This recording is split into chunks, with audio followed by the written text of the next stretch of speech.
Hi, ఈ వీడియోలో మనం విండోస్ ఫైల్ సిస్టమ్స్ బేసిక్స్లో కమాండ్ ప్రాంప్ట్ తోటి మనం డైరెక్టరీ యాక్సెస్ ఏ విధంగా చేస్తాము, కొత్త డైరెక్టరీస్ ఏ విధంగా క్రియేట్ చేస్తాం, అలాగే రిలేటివ్ అండ్ అబ్సల్యూట్ పాత్ అంటే ఏంటి, అలాగే స్నాప్చాట్ స్క్రీన్ షాట్లు ఏ విధంగా విండోస్ సిస్టంలో చేద్దాం చూద్దాము. సో బేసికల్గా ఇవన్నీ కూడా చాలా బేసిక్ కాన్సెప్ట్స్. మీకు ఆల్రెడీ ఈ కాన్సెప్ట్స్ అన్నీ తెలిస్తే ఈ వీడియోని క్లిక్ చేసేయండి. లేదు మీరు ఫ్రెషర్గా ట్రై చేస్తున్నట్టయితే యూఐపాత్, ఆర్పిఐ టూల్స్, మీరు ఈ కాన్సెప్ట్స్ అన్నీ కూడా ఇంటర్వ్యూలో అడుగుతారు. What is absolute path, what is relative path, how to create folder using the command prompt, ఇవన్నీ కూడా అడుగుతూ ఉంటారు. అందుకని మీరు వీడియోని ఒకసారి చూడండి. సో సిఎండి ఓపెన్ చేస్తున్నాను. స్టార్ట్ మెనూ క్లిక్ చేసి సిఎండి అని ఓపెన్ చేయండి. బై డిఫాల్ట్గా మీరు ఎక్కడున్నారంటే సి యూజర్స్లో వెంకట్ అనే ఒక ఫోల్డర్లో ఉన్నారు. కావాలంటే వెంకట్ ఫోల్డర్ ఒకసారి ఓపెన్ చేయండి. సి డ్రైవ్లో యూజర్స్ అనే ఒక ఫోల్డర్లో వెంకట్ అనే ఫోల్డర్ ఉంది. ఆ ఫోల్డర్లో బై డిఫాల్ట్గా ఉన్నారు. ఓకే, సో మీరు ఇక్కడ డిఐఆర్ అనే ఒక కమాండ్ని యాడ్ చేసుకుని క్లిక్ చేసినట్టయితే మీ సిస్టంలో ఉన్న ఏది సి డ్రైవ్లో యూజర్స్ అనే ఫోల్డర్లో వెంకట్ అనే ఫోల్డర్లో ఏవైతే డైరెక్టరీస్ కానీ ఫైల్స్ కానీ ఉన్నాయో అవన్నీ కూడా మనకి ఇక్కడ డిస్ప్లే చేస్తుంది. డైరెక్టరీస్ అయితే డిఐఆర్ అని ఉంటుంది. డాట్ అనుకోండి అనే ఒక డైరెక్టరీ ఉంది. అలాగే మై మ్యూజిక్ అనే ఒక డైరెక్టరీ ఉంది. అలా చాలా మై వీడియోస్, ఆర్ఏ 1 2 3 ఇవన్నీ కూడా డైరెక్టరీస్. ఆర్ఏ 1 2 3 డైరెక్టరీ ఉంది. అలాగే ఫైల్స్ ఉన్నాయి, ఫోల్డర్స్ కూడా ఉన్నాయి. ఓకే, సో మీరు ఈ వెంకట్లో అప్పుడు మీరు సి డ్రైవ్ నుంచి డి డ్రైవ్కి రావాలి అనుకోండి. డి కోలన్ అని చెప్పి క్లిక్ చేసి ఎంటర్ చేయండి. ఇప్పుడు మీరు డి డ్రైవ్కి వచ్చేస్తారు. ఓకే, డి డ్రైవ్లోకి వచ్చేసేస్తారు. అలాగే ఇప్పుడు సి డ్రైవ్కి వెళ్ళాలనుకోండి. సి కోలన్ అని ఎంటర్ చేయగానే సి డ్రైవ్కి వెళ్ళిపోతారు. అంటే సి డ్రైవ్లో మీరు ప్రీవియస్గా ఎక్కడి నుంచి అయితే వచ్చారో ఆ డ్రైవ్కి ఎగ్జాక్ట్గా వెళ్ళిపోతున్నారు. ఓకే, ఇప్పుడు సి డ్రైవ్లో నేను యూజర్ ఫోల్డర్స్కి రావాలి. యూజర్ అనే ఫోల్డర్, వెంకట్ అనే ఫోల్డర్లో ఉన్నాను కదా ఇప్పుడు. సో అలాంటప్పుడు మనం ఏమేమి చేస్తామంటే సి కోలన్ యూజర్స్ అని చెప్పి టైప్ చేసి టైప్ చేసినట్టయితే మనం సి కోలన్ బ్యాక్వర్డ్స్ రాసి మర్చిపోయాను. యూజర్స్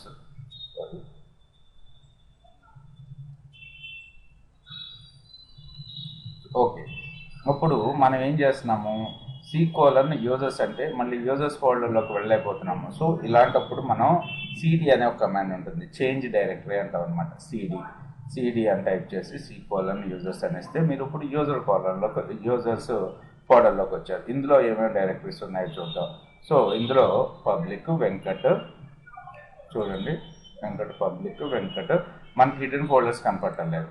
ఓకే, పబ్లిక్ వెంకట్ అనే ఫోల్డర్స్ ఉన్నాయని చెప్పి మనకి ఇక్కడ చూపిస్తుంది. ఓకే రైట్, ఇప్పుడు చూడండి నేను సిడి ఇప్పుడు నేను వెంకట ఫోల్డర్లోకి వెళ్ళిపోవాలి. వెంకట్ అని చెప్పి టైప్ చేస్తున్నాను. చూసారా, వెంకట్ ఫోల్డర్లోకి వెళ్ళిపోయాను నేను ఇప్పుడు. ఓకే, ఇప్పుడు ఇవి మీరు సో ఈ విధంగా ఓకే వెంకట్ ఇప్పుడు నేను డి డ్రైవ్లోకి వచ్చేసేయాలి. డి డ్రైవ్లో నాకు ఈఐ పాత్ ఫైల్స్ అనే ఫోల్డర్ ఉంది, అందులోకి వెళ్ళిపోవాలి. CD UI path files. Okay, UI path files ఫోల్డర్లోకి ఉన్నాయి. డిఐఆర్ కొడుతున్నాను ఇక్కడ. సో ఏవైతే డైరెక్టరీస్ ఉన్నాయో అవన్నీ కూడా డైరెక్టరీస్లో మనకి డైరెక్టరీస్ ఏమి లేవు, అంటే డాట్ అనే డైరెక్టరీస్ ఉంటాయి బై డిఫాల్ట్గా. మిగతా అన్ని ఫైల్స్ ఉన్నాయి మనకు, చూడండి. ఓకే, ఇప్పుడు నేను ఏం చేస్తున్నాను అంటే ఒక డైరెక్టరీని క్రియేట్ చేయాలనుకుంటున్నాను ఇక్కడ. సో దాని పర్పస్ మనం యూజ్ చేసే కమాండ్ ఎంకేడిఆర్. ఓకే, ఎంకేడిఆర్ రామ్ అని చెప్పి ఎంటర్ చేస్తున్నాను. అప్పుడు చూడండి మనకి డిఐఆర్ కమాండ్ యూజ్ చేసుకున్నట్టయితే మనకి ర్యామ్ అనే ఫోల్డర్ ఒకటి క్రియేట్ అయ్యి కనపడుతుంది ఇక్కడ. ర్యామ్ ఫోల్డర్ ఒకటి, ర్యామ్ డైరెక్టరీ ఒకటి, డైరెక్టరీ అన్న ఫోల్డర్ అన్న ఒకటే, ర్యామ్ డైరెక్టరీ ఒకటి క్రియేట్ అయ్యి కనపడుతుంది. ఇప్పుడు నేను డి డ్రైవ్లోకి రావాలి అంటే సిడి డాట్ అని ఎంటర్ చేస్తే మనం డి డ్రైవ్లోకి వచ్చేస్తాం. అంటే ఒక ఫోల్డర్ బ్యాక్ సైడ్ అనమాట. ఇక్కడ చూడండి, ఇది సిడి డాట్ అంటే ఏంటంటే ప్రెజెంట్ వర్కింగ్ డైరెక్టరీ. అదే ఫైల్లో మనం ఉంటాం అనమాట. అదే ఫోల్డర్లో ఏదైతే వర్కింగ్ ఫోల్డర్ ఉందో అదే ఫోల్డర్లో ఉంటాం. ఇప్పుడు నేను డైరెక్ట్గా డైరెక్ట్గా డి డ్రైవ్ ఫైల్లో ఉన్న యూఐపాత్ ఫైల్స్ ఫోల్డర్లో ఉన్న ర్యామ్ అనే ఫోల్డర్లోకి డైరెక్ట్గా వెళ్ళిపోవాలి అనుకుంటే నేను ఇప్పుడు చూడండి సిడి డి కోలన్ ఇక్కడ నేను రాసే పాత్ని అబ్సల్యూట్ పాత్ అంట అనమాట. డైరెక్ట్గా పాత్ ఇచ్చేస్తున్నా CD colon // UiPath files colon // RAM. ఇప్పుడు చూడండి డైరెక్ట్గా ర్యామ్ ఫోల్డర్లో మనకి ఏమైనా ఫైల్స్ కానీ ఫోల్డర్స్ కానీ ఉన్నాయా? లేవు.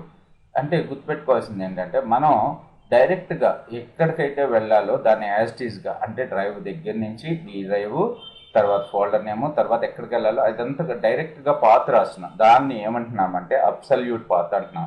రిలేటివ్ పాత్ అంటే ఏంటంటే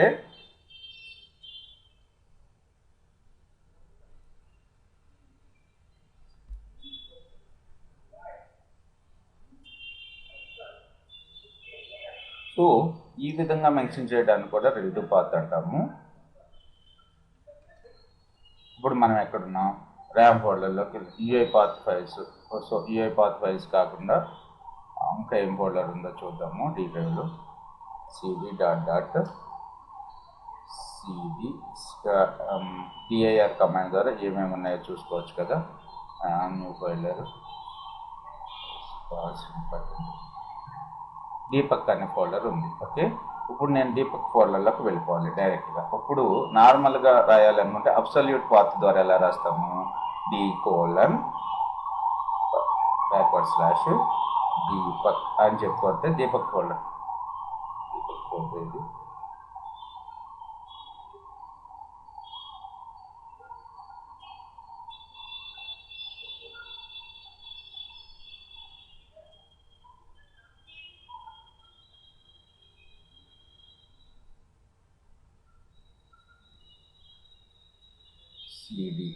మర్చిపోయాను. సిడి. సో ఇప్పుడు దీపక్ ఫోల్డర్లోకి వెళ్ళిపోయాను నేను చేంజ్ డైరెక్టరీ. అలా కాకుండా మీరు అబ్సల్యూట్ రిలేటివ్ పాత్ ద్వారా కూడా మీరు వెళ్ళొచ్చు. రిలేటివ్ పాత్ అంటే ఏంటో ఇప్పుడు చూద్దాం. సో మనం ఏ ఫోల్డర్లోకి వెళ్ళాలి? ప్రజెంట్ వర్కింగ్ డైరెక్టరీలో ఉన్న అంటే డాట్లో ఉన్న // దీపక్.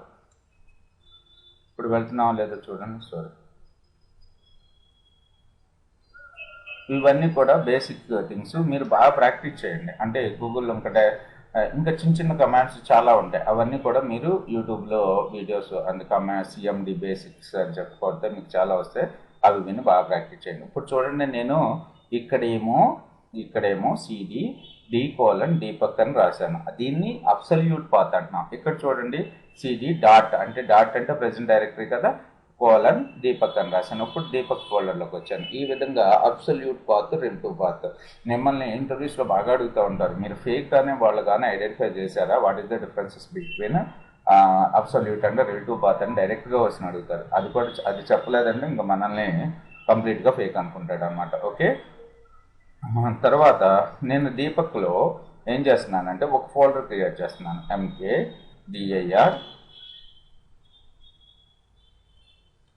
mkdir మై నేమ్ అనే ఒక డైరెక్టరీ క్రియేట్ చేస్తున్నాను. చూడండి ఇప్పుడు ఏమవుతుందో. దీపక్లో dir అని కొడుతున్నాను. ఇప్పుడు మై నేమ్ తోటి రెండు ఫైల్స్ క్రియేట్ అయ్యాయి. ఓకేనా, మై అనే ఒక ఫోల్డర్ క్రియేట్ అయింది, నేమ్ అనే ఒక ఫోల్డర్ క్రియేట్ అయింది. సో ఇలా మీరు స్పేస్ ఒకవేళ మీరు ఒకే నేమ్ తోటి నేమ్ రాయాలి అనుకుంటే వాటిని డబుల్ కోట్స్లో మెన్షన్ చేసుకోవాలన్నమాట. డబుల్ కోట్స్ మెన్షన్ చేస్తే సేమ్ పర్టికులర్ ఫోల్డర్ క్రియేట్ అవుతుంది. ఇప్పుడు చూడండి dir అని చెప్తే సో మై నేమ్ అనే ఫోల్డర్ క్రియేట్ అయింది. ఇప్పుడు నేను cd బ్యాక్ వచ్చేస్తున్నాను. డి డ్రైవ్లో ఉన్నాను. నేను డైరెక్ట్గా ఇప్పుడు దీపక్ ఫోల్డర్లో ఉన్న మై అనే ఫోల్డర్లోకి వెళ్ళాలి. సో అబ్సల్యూట్ పాత్ ఏంటి, రిలేటివ్ పాత్ ఏంటి? సో ఇక్కడ అబ్సల్యూట్ పాత్ అంటే cd డి కోలన్ //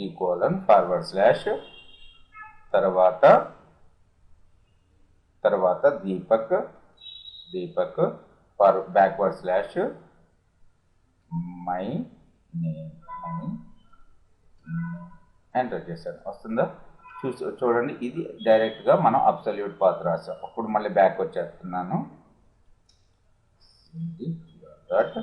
ఇప్పుడు నేను రిలేటివ్ పాత్ ద్వారా వెళ్ళాలి. రిలేటివ్ పాత్ అంటే డాట్ ద ప్రెజెంట్ వర్కింగ్ డైరెక్టరీలో ఉన్న దీపక్ ఫోల్డర్లో ఉన్న, ఓకే, దీపక్ ఫోల్డర్లో ఉన్న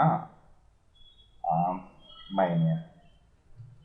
సో ఈ అబ్సల్యూట్ పాత్ అనేది, రిలేటివ్ పాత్ అనేది మనకు బాగా వెబ్ డెవలప్మెంట్లో బాగా యూజ్ అవుతూ ఉంటుంది.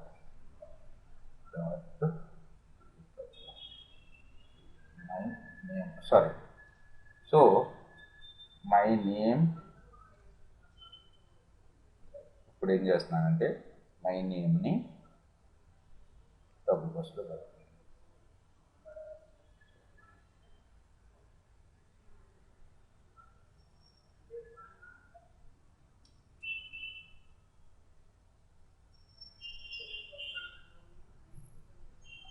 Sorry, my name. ఒక్కోసారి డబుల్ కోట్స్లో కూడా మనకు చేంజ్ చేయాల్సి వస్తుంది. నేను సిడి వాడలేదు కమాండ్, అందుకని ఎర్రర్ వస్తుంది. బ్యాచ్ వైజ్ గురించి తర్వాత వీడియోలో చూద్దాం, బేసిక్స్.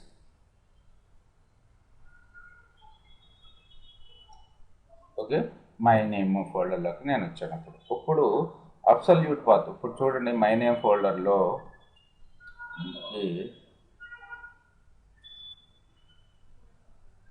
సరే, మీరు ఇవన్నీ కూడా ఇంకా ఫోల్డర్స్ని క్రియేట్ చేయడం, అలాగే ఫోల్డర్స్ని ఏ విధంగా రిమూవ్ చేసుకోవచ్చు, ఇవన్నీ కూడా మీరు గూగుల్లో సెర్చ్ చేసి చూసుకోండి. ఇవన్నీ కూడా బేసిక్ కాన్సెప్ట్స్. మీకు అబ్సల్యూట్ రిలేటివ్ పాత్ ఐడియా వస్తే సరిపోతుంది ఈ ఇంటెన్షన్లో. అలాగే కొన్ని ఇంటర్వ్యూస్లో అడుగుతారు, డైరెక్ట్ కమాండ్ ప్రాంప్ట్లో మీరు డైరెక్టరీ క్రియేట్ చేయడానికి కమాండ్ వాడతారు. ఓకే, MKDIR కమాండ్ వాడతారు. ఇలాంటి చిన్న చిన్న క్వశ్చన్స్ పడుతూ ఉంటాయి అన్నమాట. ఓకే,